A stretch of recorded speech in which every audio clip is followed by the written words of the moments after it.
இங்கே முத்துக்கிட்ட அந்த தாத்தா என்ன பண்ணிட்டாரு, முத்துவோட ஃபோனை கொடுத்துட்டாரு. இந்த முத்து என்ன பண்ணிட்டாரு, இந்த ஃபோனை எடுத்துகிட்டு வந்து வீட்டில் போட்டு சார்ஜர் போட்டு பார்த்துட்டு, இது என்னுடைய ஃபோனில் இந்த ஃபோனை யாரா எடுத்துகிட்டு போனது அப்படின்னு சொல்லிட்டு, இது ரோஹிணியோட வேலையாக தான் இருக்கும் அப்படின்னு சொல்லிட்டு அப்பாட்ட வந்து எல்லா விஷயத்தையும் சொல்கிறாரு. அண்ணாமலை ரோஹிணியை கூப்பிடுறாரு, இங்கே வாமான்ட்டு. அங்கே வர்றாங்க. என்ன அங்கிள் அப்படின்னு கேட்குறாங்க. ஏமா ரோஹிணி இந்த வேலையெல்லாம் பார்க்குற அப்படிங்கிறாரு அவர். என்ன வேலை அங்கிள், ஏற்கனவே இந்த அம்மா ஒட்டு கட்டிடுச்சு முத்து பேசுகிறத கேட்டு. என்ன வேலை அங்கிள் அப்படின்னு கேட்கும்போது, இந்த மாதிரி இது முத்துவோட செல்லை நீ தான் எடுத்துகிட்டு போய் அந்த செருப்பு கடையில் போட்டிருக்கிறியாம்ல அப்படின்னு கேட்குறாரு.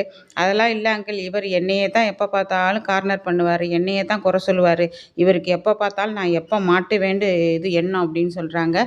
இல்லைம்மா ரோஹிணி, இது வந்து வீட்டில் இருந்தது, அவனுக்கு அந்த சிட்டிக்கு வந்து ஒன்னால தான் போயிருக்கு இந்த இது. நீ வந்து உனக்கு அனுப்பியிருக்கிற, ஓ செல்லுக்கு நீ அனுப்பியிருக்கிற, அவனுக்கு அனுப்பியிருக்கிற, அதாவது முத்து செல்லேருந்து உனக்கும் அனுப்பிக்கிட்டு அவனுக்கு அனுப்பியிருக்கிற.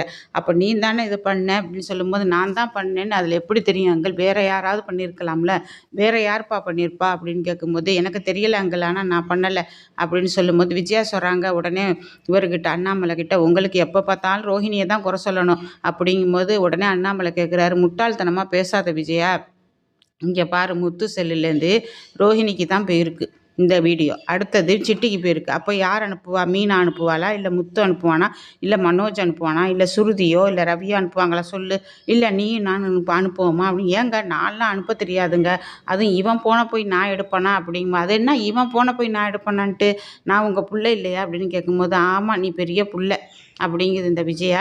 அதுக்கு அண்ணாமலை கேட்குறாரு, விஜயா ஓ சண்டையெல்லாம் அப்புறம் வச்சுக்க, இப்போ நான் கேட்குறதுக்கு பதில் சொல்லு அப்படிங்கும்போது, அப்படியே கப்பு சிப்புன்னு உட்காந்துக்கிட்டு உடனே ரோஹிணி கிட்ட கேட்குறாங்க, மாமா சொல்கிறது கரெக்டு தானம்மா, நீ என்ன ஏன் வந்து உனக்கு அனுப்பியிருக்கிற, அப்போ யார் அனுப்பியிருப்பா சொல்லு, அதெல்லாம் நான் செய்யலை ஆண்டி அப்படின்னு சொல்லிட்டு வெளியில் போயிடுறாங்க இவங்க ரோஹிணி. வெளியில் போனோம்னா, இங்கே பார்த்தியாப்பா, உனக்கு கூட மரியாதை இல்லாமல், அம்மாவுக்கு மரியாதை இல்லாமல் இந்த பொண்ணு வந்து மூஞ்சில் அடித்த மாதிரி பேசிட்டு போகுது பார்த்தியா அப்படிங்கும்போது, உடனே விஜயா பார்க்குறாரு.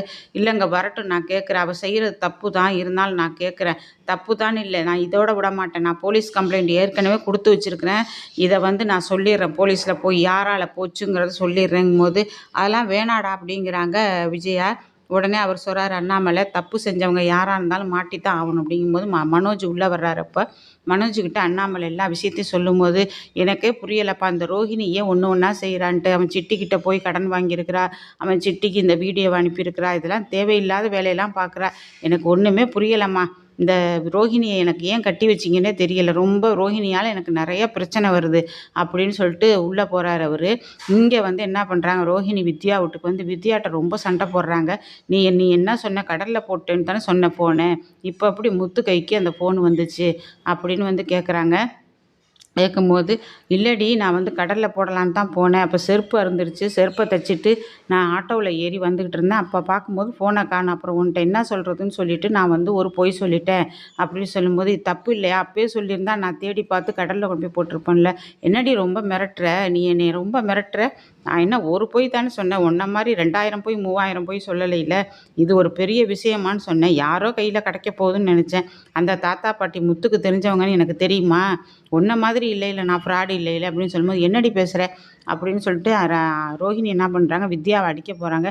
என்னை அடிக்கிற அளவுக்கு துடிஞ்சிட்டியா நீ, நீ எல்லாம் ஒரு நன்றி கெட்ட ஜென்மம் தெரியுமா, உனக்காக நான் எவ்வளவு பண்ணினேன், ஒரு நொடியில் வந்து எல்லாத்தையும் மறந்துட்ட பார்த்தியா அப்படிங்கிறாங்க வித்யா. அதுக்கு ரோஹிணி சொல்கிறாங்க, நான் எதையும் மறக்கலை, எனக்கு பெஸ்ட்டு ஃப்ரெண்டு அப்படின்னு நினச்சேன், என் வாழ்க்கையை காப்பாற்றணுன்னா நான் எதை வேணாலும் செய்வேன் அப்படின்றதுக்கு, அப்போ என்னையும் எதை வேணாலும் செய்வேன்னு சொல்கிறியா அப்படிங்கும்போது அப்படியே நிற்கிறாங்க ரோஹிணி. இப்படிப்பட்ட உறவு எனக்கு தேவையே இல்லை அப்படின்னு சொல்லிட்டு ரோஹிணி வெடுக்குன்னு போயிடுறாங்க. அப்போ வித்யா இங்கே உட்காந்துக்கிட்டு ரொம்ப மனசு உடைஞ்சு போய் உட்காந்துருக்காங்க. உட்காந்துருக்கும்போது முத்துவோட ஃப்ரெண்டு வர்றாரு, ஃப்ரெண்டு வந்து முருகன் வர்றாரு. முருகன் வந்து கதவை தட்டும்போது திறக்கிறாங்க. உள்ளே வாங்க அப்படிங்கிறாங்க. ஏங்க என்னங்க ஆச்சு, ஏன் ஒரு மாதிரி இருக்கிறீங்க அப்படின்னு கேட்கும்போது, இல்லைங்க ஃப்ரெண்டுன்னு நினைக்கிறோம் துரோகியாக இருக்கிறாங்க, யாரை சொல்கிறீங்க, என் ஃப்ரெண்டு ரோஹிணியை சொல்கிறேன்னு எல்லா விஷயத்தையும் சொல்லி காமிக்கிறாங்க.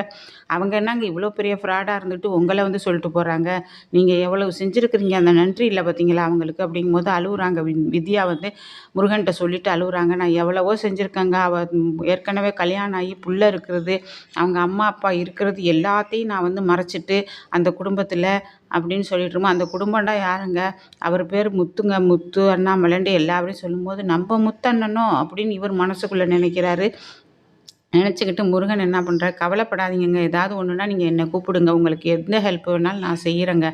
அப்படின்னு சொல்லிட்டு ரொம்ப ஆறுதல் சொல்லிட்டு போறாரு. போயிட்டு இங்க முத்துவ போய் பார்க்குறாரு அவரு. முத்துவ பார்த்துட்டு, "நான் ஒரு வீட்டுக்கு போனேனே, அங்க போனப்ப அங்க அந்த பொண்ணு ரொம்ப கவலைப்பட்டு அழுவுது. உங்க பேர் கூட சொல்லுச்சுண்ணே." அப்படிங்கும்போது, "என்னடா என் பேர சொல்லுச்சா?" அப்படிங்கிறாரு முத்து.